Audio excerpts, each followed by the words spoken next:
Hello students, this is Priyanka Agrawal and today's topic is relation between electric field and electric potential.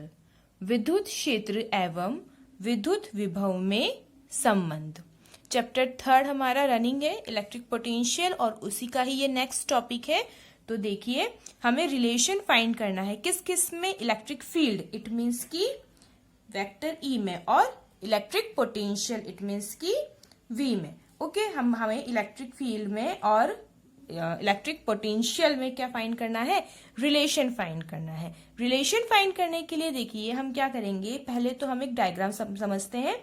हमने यहाँ पे कोई एक point लिया है P, कोई एक पॉइंट है P, इस पर हमारा चार्ज है Q0। कोई एक पॉइंट है P, इस पर चार्ज है Q0। इस पॉइंट P को आप एक समविभव पृष्ठ भी समझ सकते हैं, इक्वी पोटेंशियल सरफेस। तो ये हमने कुछ इस तरीके से इक्वी पोटेंशियल हम ले लेते हैं सरफेस। इसी तरीके से बहुत सारी इक्वी पोटेंशियल हमारे पास क्या है, सरफेसेस है। ओके इस पर सब पे क्या होंगे, पॉइंट्स होंगे और इनकी सारी की जो डायरेक्शन है हमारे पास में ये हो जाएगी, मतलब आर पर हमारा क्या है, इक्वी पोटेंशियल सरफेस है। ओके अब इक्वी पोटेंशियल सरफेस जो है इस पर हमने कोई एक दूसरा पॉइंट अज्यूम किया है, यहाँ पर Q। कौन सा पॉइंट है, Q पॉइंट है और P और Q के बीच की जो हमारी डिस्टेंस है वो हम ले लेते हैं dr। बहुत ही कम डिस्टेंस है हमारी P और Q के बीच की, हमने डिस्टेंस ले ली dr। ये Q पॉइंट आप यहां भी ले सकते हैं ना, बिल्कुल पास पास में है। P और Q क्या है, बिल्कुल पास पास में है, बिल्कुल कम डिस्टेंस है उनके बीच में। अब यहाँ पर जो हमारा इलेक्ट्रिक फील्ड जाएगा वो जाएगा normal to this surface, it means मतलब ये, और हमारा इलेक्ट्रिक फील्ड हो जाएगा इस तरीके से जो हमारा बनाएगा थीटा एंगल, और यहाँ आ जाएगा हमारा इलेक्ट्रिक फील्ड।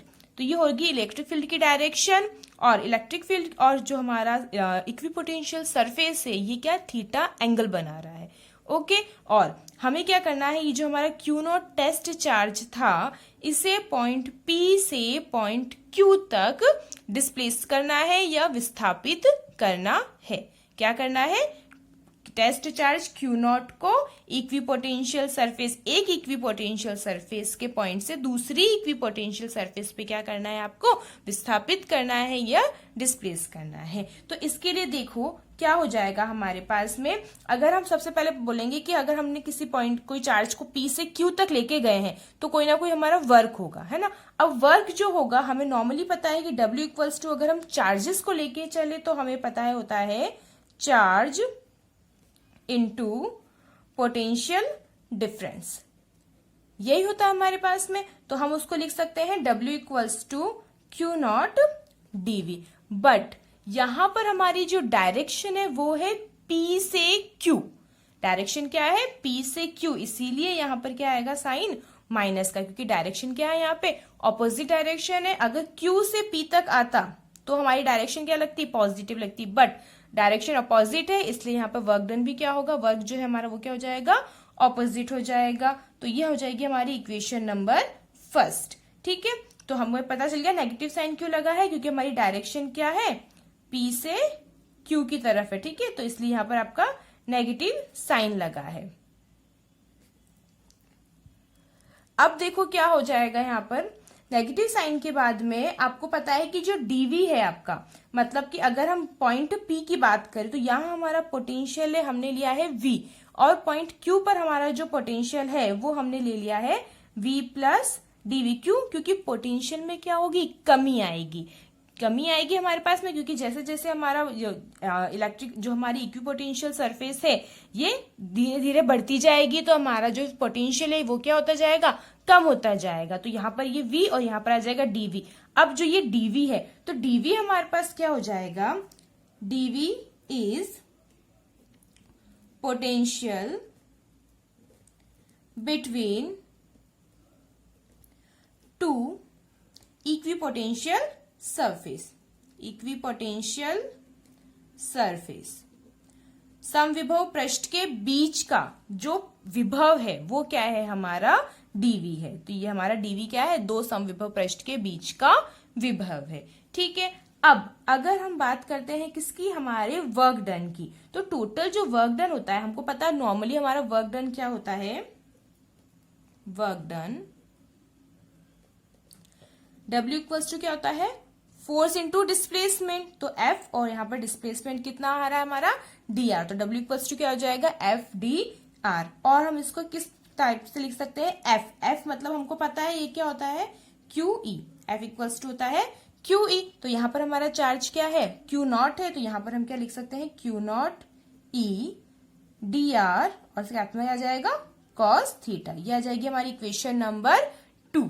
अब देखो क्या होगा, from equation 1 and 2, from equation 1 and 2, equation 1 and 2 को अगर आप साथ में कंपेयर करते हैं तो देखिए minus Q naught dv is equals to Q naught E dr cos theta.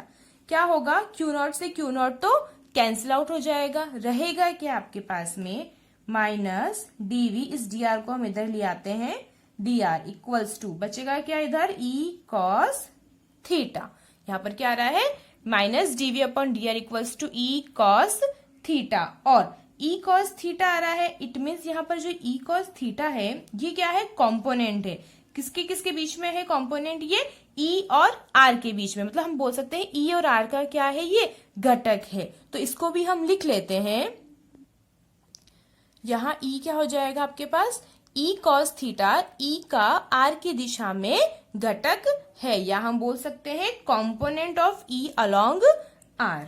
Okay, it means यहाँ पर हम क्या लिख सकते हैं, E R equals to minus del आ जाएगा, अब क्या आ जाएगा हमारे पास minus del V upon del R, and E theta equals to हमारे पास क्या हो जाएगा यहाँ पर del V upon del theta.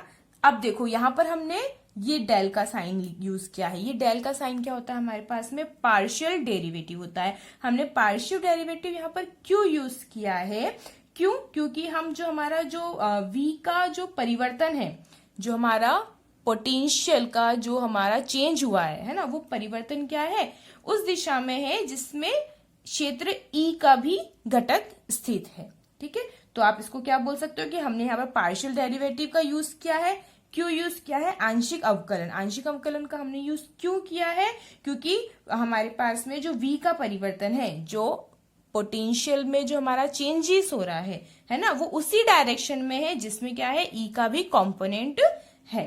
ठीक है, तो इसलिए हमने पार्शियल डेरिवेटिव का यहाँ पर यूज किया है। तो अब क्या हो जाएगा, E equals to E R square plus E theta square का अंडर रूट, यह आ जाएगा आपके पास इक्वेशन नंबर 3। इक्वेशन नंबर 3 के बाद देखिए, अगर आपके पास में यहाँ पार्शियल डेरिवेटिव में हमने सबको क्या ले लिया है, अलग अलग ले लिया है, तो अब क्या हो जाएगा हमारे पास, अगर हम इनको एक्सिस में लिखे तो कॉम्पोनेंट ऑफ E कैप हम क्या लिख सकते हैं, कॉम्पोनेंट्स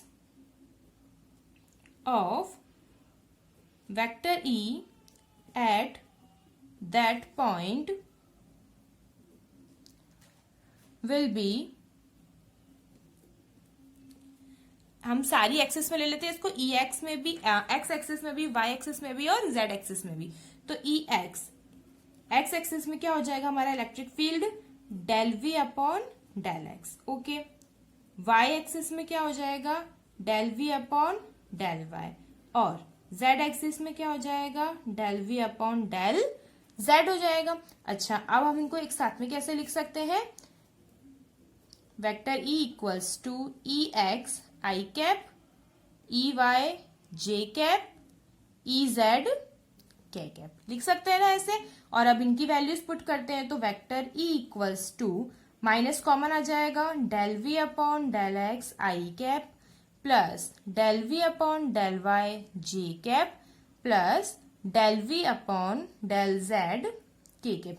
और देखो क्या क्या कॉमन निकल रहा है, इसमें से v भी कॉमन निकल जाएगा, तो vector E equals to minus del upon del X I cap, del upon del Y J cap plus del upon del Z K cap, और जो v था वो भी हमारा क्या निकल गया है, कॉमन बाहर निकल गया है। अब हम इसको एक साथ कैसे लिख सकते हैं, वेक्टर E इक्वल्स टू, हम इसको लिख सकते हैं डेल v, क्या लिख सकते हैं डेल v। डेल का मतलब क्या हो जाएगा यहाँ पर, डेल का मतलब हो जाएगा यहाँ पर minus del upon del X I cap, del upon del Y J cap, del upon del Z K cap. ये आपका किसका मतलब हो जाएगा, डेल का। डेल ऑपरेटर होता है हमारा, ये हम यहाँ पर यूज कर सकते हैं, या आप इसको ऐसे भी लिख सकते हो माइनस, अगर हम ग्रेडियंट में लिखे तो माइनस ग्रेडियंट v। ठीक है, तो ये हमारा फाइनल रिजल्ट आता है। इट मीन्स कि हम यहाँ पर लास्ट रिजल्ट क्या लिख सकते हैं, जो हमारे पास आ रहा है E R equals to minus dv upon dr। एक तो हम इस फॉर्म में लिख सकते हैं, और अगर हमें लिखना है किसमें, वेक्टर फॉर्म में, सदिश रूप में, तो हम कैसे लिखेंगे, vector E equals to minus dv upon dr r cap. ठीक है, तो इट मीन्स कि हमारा जो हम इसको फाइनली जो निष्कर्ष हम रिजल्ट बोल सकते हैं, तो वो क्या होता है कि विभव के साथ ऋणात्मक परिवर्तन की दर विद्युत क्षेत्र के बराबर होती है। मतलब कि यहाँ पर ऋणात्मक परिवर्तन की दर, जो नेगेटिव साइन आया है ना, ये किसके बराबर होगा, इलेक्ट्रिक फील्ड के इक्वल होगा। अब जहां यहाँ पर जो आर कैप है, हमको पता है आर कैप क्या होता है, यूनिट वेक्टर होता है। अब यहाँ पे जो ये यूनिट वेक्टर है ना, ये क्या शो करता है, ये बताता है हमें पोटेंशियल ग्रेडियंट की डायरेक्शन। क्या बताता है, पोटेंशियल ग्रेडियंट की डायरेक्शन बताता है, और वो क्या होती है हमारे पास में, maximum rate of loss in potential. Okay, so I hope आपको समझ आया होगा यहाँ तक, और ये एग्जाम में भी आता है, इंपॉर्टेंट है, इसको अच्छे से समझना।